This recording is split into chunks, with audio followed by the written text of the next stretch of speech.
lesionado o coração, aquele músculo. No capítulo 2, Deus quer nos abençoar com a palavra dele agora. Amém? Quantos amam a palavra do Senhor? Diga aleluia. 1 Coríntios capítulo 2. Quem achou? Abra sua Bíblia aí e aguarde seu irmão.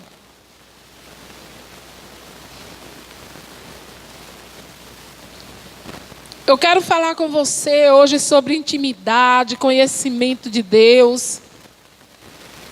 Eu quero falar com você hoje sobre a melhor forma. A melhor forma de você ouvir, de você estar entendendo as coisas de Deus na sua vida. Se faltar, amados, também você, por favor, entrega aqui a Tairone, aqueles que sobrar, certo? E ficou alguém sem receber, levanta a mão também para receber. 1 Coríntios 2. Se faltou, avisa que a gente leva. E se sobrou, por favor, entrega a Tairone aqui. 1 Coríntios 2, de 1 a 16, diz assim: eu mesmo, irmão, quando estive entre vocês, não fui com discurso eloquente, nem com muita sabedoria para lhes proclamar o ministério de Deus, pois decidi nada saber entre vocês, a não ser Jesus Cristo e esse crucificado. E foi com fraqueza, temor e com muito tremor que estive entre vocês. O 4 diz: minha mensagem e minha pregação não consistiram de palavras persuasivas de sabedoria, mas consistiram de demonstrações do poder do Espírito, para que a fé de vocês não se baseasse na sabedoria humana, mas no poder de Deus. Amém? Espírito Santo, essa é a tua maravilhosa palavra. Essa é a tua palavra santa. Essa é a tua palavra que o Senhor diz que passarão os céus e a terra, mas ela não há de passar. E nesse momento, doce Espírito, eu vim clamar para que o Senhor venha trazer aqui a revelação desta palavra, o rema desta palavra, que nosso coração seja encharcado pela tua palavra, pela revelação da tua palavra. Eu agora, Pai, coloco cada mente cativa à obediência de Cristo Jesus. Eu levo cada pensamento ao trono. Eu repreendo a inquietação, todo movimento que rouba a palavra, e eu declaro nesse lugar, Pai, cheio da tua presença, dos teus anjos. Usa a minha vida, Pai. Usa-me como o Senhor quer, que eu seja o teu instrumento. Em nome de Jesus nós oramos. Toda a igreja diz amém. Aleluia. Queridos, marca esse lugar. Fecha a Bíblia, mas marca aí. Olha, amados, essa palavra aí, onde o apóstolo Paulo, ele mesmo disse que ele foi ter com os irmãos de Corinto, não debaixo de sabedoria humana. Mas quem era o apóstolo Paulo? O apóstolo Paulo foi um homem instruído. O apóstolo Paulo foi um homem culto, formado na melhor universidade que tinha na época. Ele foi formado, como ele mesmo diz, aos pés de Gamaliel. E quem era Gamaliel? Gamaliel na época era um mestre, um doutor da lei. Paulo foi instruído aos pés de Gamaliel, ou seja, foi instruído na melhor faculdade que existia naquela época. Presta atenção. Mas ele sabia que para lidar com as coisas de Deus era preciso muito mais do que a sabedoria adquirida pelos homens. Ele sabia que era preciso ter o quê? A revelação pelo Espírito dos mistérios, das riquezas insondáveis de Deus. Mas o texto continua, volta aí para o mesmo capítulo 2, deixa aberto. Como eu falei, deixa marcado, que diz assim o versículo 6: entretanto, falamos de sabedoria entre os maduros, mas não de sabedoria desta era, ou dos poderosos desta terra, que estão sendo reduzidos a nada. A sabedoria desse mundo está sendo reduzida a nada. Tanta tecnologia. E ninguém consegue reverter fenômenos da natureza. Doenças que até hoje desafiam. Aleluia. O apóstolo Paulo, amado, ele passou por uma transição de mente, uma transição de entendimento. O que é a transição? A mudança. E eu declaro que sobre a tua vida vai vir uma transição de mente. Eu declaro que a tua mente vai ser transformada. E a palavra diz que ele passou por uma transição muito forte. A história diz que ele era Saulo. O nome dele era Saulo. E a palavra diz que ele era um perseguidor dos cristãos, do povo de Deus. E ele fazia isso em nome de Deus. Ele era judeu. E ele tinha como missão destruir aqueles que diziam que Jesus é o Messias. E um dia ele saiu para matar cristãos. E diz a palavra que no meio do caminho ele teve uma visão. E ele viu o próprio Cristo. E nessa visão ele ouviu o Senhor dizer: Paulo, Paulo, por que me persegues? E nessa visão que ele teve, ele ficou cego. E ele já saiu dali crendo que Jesus é o Messias e que só Ele é o Senhor. E diz a palavra que ele ficou 3 dias orando em jejum, até que Deus mandou ele ir na casa de um homem. E ele recebeu uma oração e saiu dos seus olhos como que escamas. E ele voltou a enxergar. E ele foi transformado em um homem que nós conhecemos, chamado Paulo. Paulo, apóstolo de Cristo, chamado por ele. Aleluia. Mas amados, a Bíblia diz que o povo de Israel levou 40 anos rodeando o deserto até ficar pronto para mudar a mentalidade deles para entrar na terra prometida. Já a mudança de Paulo foi 3 dias. Veja só. A mudança do povo de Israel durou 40 anos. Eles andando, rodeando o deserto. Mas a mudança de Saulo durou quantos dias, igreja? E a sua mudança, a transição da sua mente para esse tempo que Deus está preparando para você, vai durar 40 anos ou 3 dias? Vai durar 40 anos ou 3 dias? É você que decide. Tem pessoas que ficam anos e anos e não abrem mão, não muda, não deixa o Espírito Santo trabalhar. Eu falei aqui a semana passada, não deixa a palavra transformar, porque fica com seu achômetro, com seus achismos. Eu sou assim, eu não mudo.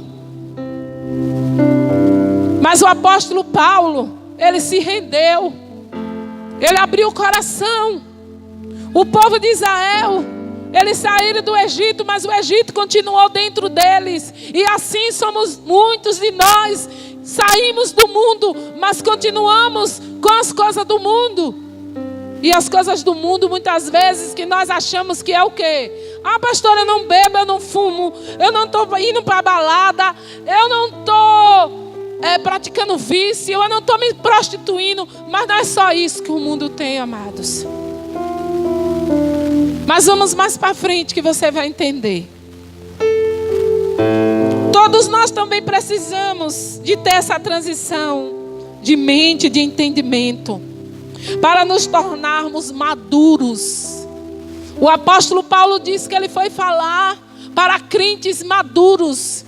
Crente maduro não é maduro porque tem muita idade, muito tempo na igreja. Nós estamos falando aqui de maturidade, de entendimento espiritual, de mudança. Mas veja bem, para mudar nós precisamos receber o quê? Algo novo. Mas esse algo novo não é só informação. Eu tenho observado que nós estamos vindo para os cultos receber informação. Recebemos aquela informação de que é para fazer isso, de que Jesus está voltando, de que nós precisamos nos arrepender. Informação. Ok, informação é o início. Mas só informação não transforma. Você precisa pegar essa informação e começar a praticar, entender, deixar ela penetrar no seu espírito, em todas as áreas da tua vida. Você tem que colocar ela em prática. Só a informação não transforma, meu irmão. Você tem que vir para a igreja, anotar o que você ouve, conferir os versículos em casa. A semana passada nós falamos do poder da palavra. Você tinha que conferir esses textos. Você tinha que entender o poder da palavra e começar a se mover pelo poder da palavra. Hoje nós estamos falando aqui sobre esse entendimento que o Espírito Santo, essa revelação que o Espírito Santo traz. Não receba isso como informação apenas, mas entenda, receba dentro de você e pratique, pratique, pratique, para você ser transformado. Senão você vai passar 40 anos arrodeando o deserto, meu irmão. O que faz a diferença não é você dizer: eu não recebo 40 anos, eu recebo 3 anos. Eu levanto minha mão e é 3 anos que eu quero. Isso não adianta nada. Sabe o que vai adiantar? É você decidir, é você entender e você praticar. E foi isso que aconteceu com o apóstolo Paulo. O apóstolo Paulo, ele disse: olha, eu vou praticar. Ele entendeu ao ponto dele não seguir mais aquele caminho que ele seguia. Ele voltou, ele procurou um lugar lá isolado e ele foi orar e jejuar. Não botou comida na boca e só orando, orando. Meu Deus, eu me arrependo, eu te peço perdão, eu recebo o teu perdão. Você está entendendo, amado? Pare de receber só informação. Absorva, entenda, pratique. Nós precisamos ser confrontados nas nossas crenças, nas nossas limitações. Crenças e limitações que a religião te deu. Que os nossos avós, as pessoas da nossa família passou para nós. Não porque eles queriam nosso mal, mas porque foi assim que eles aprenderam. Vocês estão entendendo? Mas essas coisas, elas têm que ser confrontadas com a palavra. E se a palavra diz que não é, não é. Se a palavra diz que é, é. Aleluia. Quantos estão entendendo? Quantos estão absorvendo? Quantos querem receber essa verdade sobre a sua vida? Então dê um forte aplauso àquele que vive e reina para sempre. Aquele que pode revelar, transformar. Aleluia. Aleluia. O versículo 7 desse mesmo capítulo 2 de 1 Coríntios, abra aí de novo, diz assim: Aleluia, é a palavra, amados. Pelo contrário, falamos da sabedoria de Deus, do mistério que estava oculto, o qual Deus pré-ordenou antes do princípio das eras, para a nossa glória. O 8 diz: nenhum dos poderosos desta era o entendeu, pois se o tivesse entendido, não teria crucificado o Senhor da glória. O 9 diz: todavia, como está escrito, olho nenhum viu, ouvido nenhum ouviu, mente nenhuma imaginou o que Deus preparou para aqueles que o amam. Aleluia. E o 10 diz, olha que coisa tremenda: mas Deus o revelou a nós por meio do Espírito. Aleluia. O Espírito sonda todas as coisas, até mesmo as coisas mais profundas de Deus. Pois quem dentre os homens conhece as coisas do homem, a não ser o Espírito do homem que nele está? Da mesma forma, ninguém conhece as coisas de Deus, a não ser o Espírito de Deus. Aleluia. Aleluia. Amado, preste atenção nisso. Essa descrição de Paulo: olho nenhum viu, ouvido não ouviu, mente nenhum imaginou. Isso não tem como ser entendido com a mente humana. É uma descrição de algo que foge da realidade humana. O olho não viu, o ouvido não ouviu, não chegou na mente humana. Presta atenção, é algo fora do entendimento humano. E como é que eu posso entender?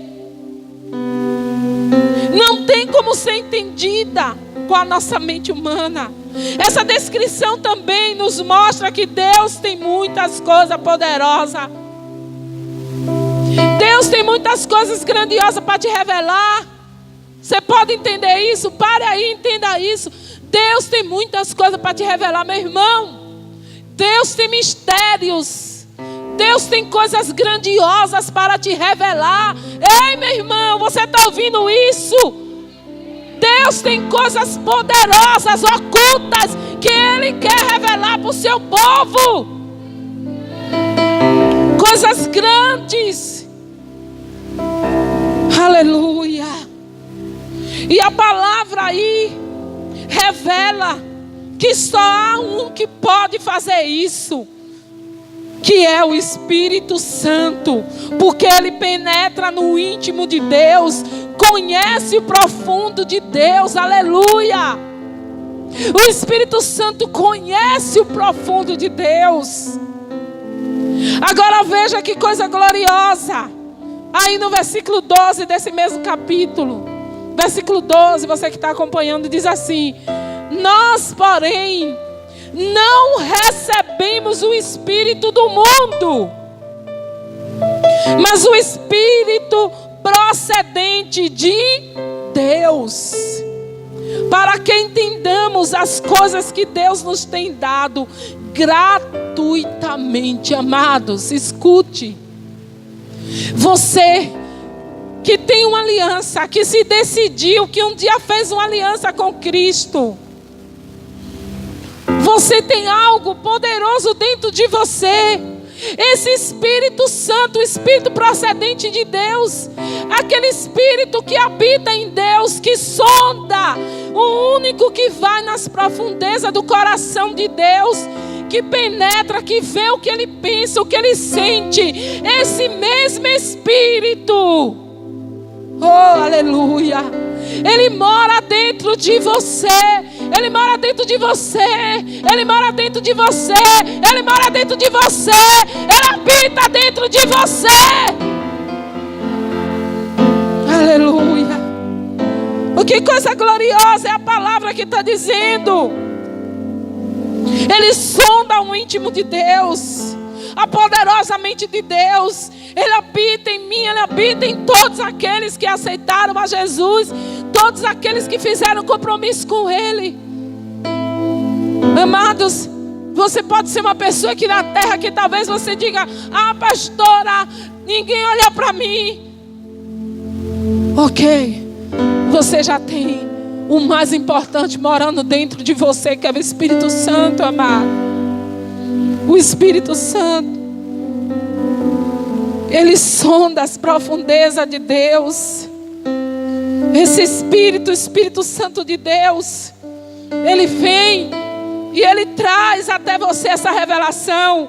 O Espírito Santo mapeia as poderosas revelações do Pai, o coração do Pai. E interessante que é o próprio Pai que decidiu ser assim. Ele decidiu colocar o Espírito dele para morar dentro do homem. Ele decidiu, sabe, parece uma coisa louca, mas Ele disse que Ele escolheu morar em vasos de barro, que somos nós. Aleluia. Ele habita em você, Ele habita em mim. Ele habita. Ele habita, tem algo excelente, tem algo poderoso morando dentro de você, meu querido. Tem algo lindo dentro de você. Tem algo majestoso. Aleluia. Glória a Deus. O 13. Vá para o 13. Desse mesmo capítulo 2, que diz assim: delas também falamos, não com palavras ensinadas pela sabedoria humana, mas com palavras ensinadas pelo Espírito, interpretando verdades espirituais para os que são espirituais. Diga assim: eu preciso ser espiritual. E o 14 diz: quem não tem um Espírito não aceita as coisas que vêm do Espírito de Deus, pois lhes são loucura. Loucura. Talvez alguém aqui está dizendo: a mulher está louca, dizendo que Deus, que o Espírito Santo habita em homem. Pois aqui está dizendo que quem não tem o Espírito não aceita as coisas que vêm do Espírito de Deus, pois lhes são loucura, e não é capaz de entendê-las, porque elas são discernidas espiritualmente. Aleluia.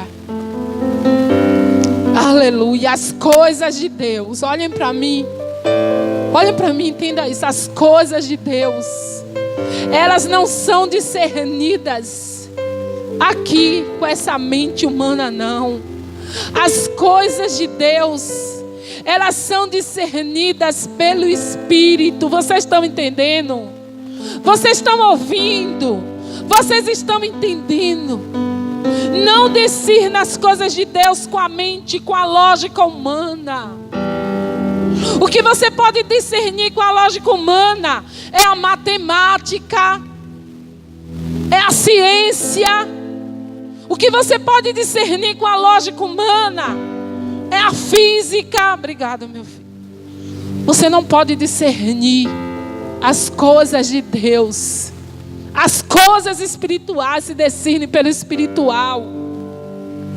Aleluia.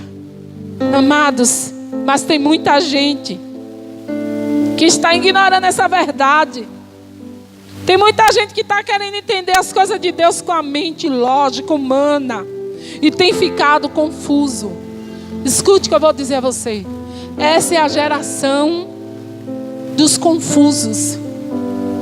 Muita gente confusa. Pessoas que não sabem quem são e nem para onde estão indo. Sabe por quê? Porque você só vai conseguir entender quem você é. Você só vai conseguir entender, descobrir qual o seu chamado, qual o seu chamado profético, qual o propósito que Deus tem com você nessa terra, se for pelo Espírito. Se for revelação dele, do Espírito. E as pessoas estão querendo saber a sua identidade, quem elas são. Eu não estou falando do seu nome, da sua filiação, da sua paternidade, se você é filho de fulano, onde você mora. Eu não estou falando disso. Eu estou falando em um sentido mais amplo. Quem você é? Qual a sua identidade em Deus? Eu estou falando aqui de você conhecer o seu propósito de vida nessa terra. E você só vai saber disso através da revelação do Espírito. Mas como muita gente tem esquecido de buscar essa revelação, sabe o que tem acontecido, amados? Nós estamos vendo as pessoas indo de um lado para o outro, ouvindo qualquer coisa, qualquer pessoa. Sabe por quê? Porque quem não sabe quem é, quem não sabe para onde vai, qualquer lugar serve, qualquer coisa que ouve serve. Porque não sabe nem quem é e nem para onde vai. E não é assim que Deus quer o seu povo. Olhe para essa pessoa que está do seu lado e diga para ela: busque a revelação do Espírito. Busque a revelação do Espírito. Diga para mais outra aí: busque a revelação do Espírito. Aleluia. Quem não sabe quem é, quem não sabe para onde vai, qualquer lugar, qualquer coisa que dizer serve. Mas quem é espiritual? O 15.